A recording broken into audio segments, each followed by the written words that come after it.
নমস্কার, আপনারা দেখছেন তুহিন আর হেলদি রান্না। আজ আমি নিয়ে এসেছি মাটন কারির রেসিপি। আর এই রান্নাটা অত্যন্ত সুস্বাদু। আর আজ আমি এই রান্নাটা করেছি সম্পূর্ণ তেল ছাড়া। আমি এখানে 600 গ্রাম মাংস নিয়েছি আর ভালো করে পরিষ্কার করে এতে অল্প একটুখানি নুন আর হলুদ মাখিয়ে রেখে দিয়েছি। এখন আমি শুকনো কড়ায় তেল ছাড়া আলুগুলোকে ভেজে নেব। এই আলুগুলো আমি আগে থেকেই কেটে ধুয়ে রেখে দিয়েছিলাম। এখন শুকনো কড়ায় আলুগুলো দিয়ে দিলাম আর বেশ কিছুক্ষণ নাড়াচাড়া করে নেব। এর গায়ে হালকা লালচে কালার এসে গেলেই এটাকে আমি তুলে নেব। এখন আমার আলুগুলো ভাজা হয়ে গেছে, আমি এখন আলুগুলোকে তুলে নিচ্ছি। আলুগুলো তুলে নেবার পর আমি এতে দিয়ে দেব ফোড়ন। আর এখানে ফোড়নে দিয়েছি 2টো তেজপাতা, 2টো লবঙ্গ, 2টো দালচিনি আর 2টো ছোটো এলাচ। এইগুলোকে আমি ফাটিয়ে দিয়ে দিয়েছি আর একটুখানি জয়িত্রী।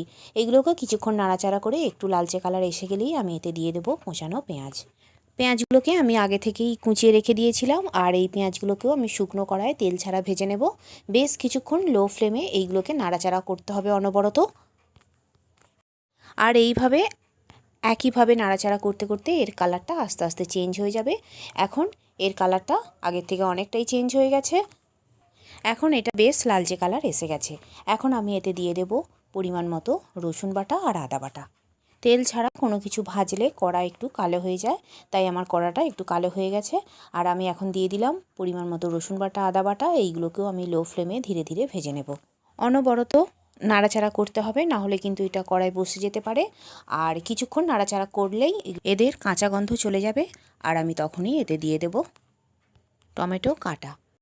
এই সময় গ্যাসের ফ্লেমটা কিন্তু একদমই কমানো থাকবে, না হলে কিন্তু এই আদা রসুন পেঁয়াজ কড়াই বসে যাবে আর এতে করে কিন্তু এর ধরা গন্ধ ছাড়বে। এখন এতে দিয়ে দিলাম একটা গোটা টমেটো কাটা। আর টমেটোটাকেও আদা রসুন পেঁয়াজের সাথে অনবরত নাড়াচাড়া করে যাব আর এটা ধীরে ধীরে গলে যাবে। এখন আমি দিয়ে দেবো এতে একটুখানি জল। এই তেল ছাড়া মশলা ভাজতে হলে একটু একটু জল দিয়ে ভাজতে হবে, তবেই কিন্তু এর কাঁচা গন্ধ চলে যাবে। দিয়ে দিলাম আরও একটুখানি জল। আর এখন আমি এগুলোকে নাড়াচাড়া করে যাব আর কিছুক্ষণ এইটাকে কষিয়ে নেবার পর আমি এতে দিয়ে দেবো কয়েকটা গুঁড়ো মশলা। এখন এতে দিয়ে দিলাম পরিমাণ মতো হলুদ গুঁড়ো, লঙ্কা গুঁড়ো, কাশ্মীরি গুঁড়ো লঙ্কা আর ধনে গুঁড়ো। কাশ্মীরি গুঁড়ো লঙ্কাটা দিয়েছি, এতে কিন্তু ঝাল হবে না, এতে করে কালারটা খুব সুন্দর হবে। আর প্লেটটা ধুয়ে একটুখানি জল দিয়ে দিলাম। আর এই জলটা দিয়ে সমস্ত মশলাকে আমি ভালো করে কষিয়ে নেব। মশলাকে যত সময় ধরে কষানো হবে ততই কিন্তু মশলা সুন্দরভাবে কষানো যাবে। আর মশলাকে একটু একটু জল দিয়েই সুন্দর করে কষাতে হয়। আর এতে করে মশলা জ্বলে যাবে না, আর এতে করে তরকারির টেস্টও খুব সুন্দর হবে। এখন আমার মশলাটা খুব সুন্দর করে কষানো হয়ে গেছে। আমি বেশ কিছুক্ষণ সময় ধরে মশলাটাকে কষিয়ে নিয়েছি। এখন এতে আমি দিয়ে দেব মাংসটা। আমার এই মাংসতে একটু বেশি করেই চর্বি আছে। আর এই মাংসে চর্বি একটু বেশি করে থাকলে তরকারির ওপরে এইগুলো তেলের মতন ভেসে ওঠে, তখন যেন মনে হবে যে তরকারিতে আমি তেল দিয়েছি, কিন্তু এই তরকারিতে আমি এতটুকু তেল দিইনি। এখন মশলার সঙ্গে আমি মাংসটাকে খুব সুন্দর করে কষিয়ে নেব। এইভাবে বেশ কিছুক্ষণ সময় ধরে মাংসটাকে কষিয়ে নিতে হবে, যতক্ষণ না এই মাংসে জল বের হয়। এখন একটুখানি কষিয়ে নেবার পর আমি এইটাতে চাপা দিয়ে দেব। চাপা দিয়ে দিয়ে এই মাংসটাকে আমি কষিয়ে নেব। চাপাটা দেবার কিছুক্ষণ পর আমি আবার এটা খুলে নিলাম। আবারও আমি মাংসটাকে বেশ কিছুক্ষণ সময় ধরে নাড়াচাড়া করে নেব।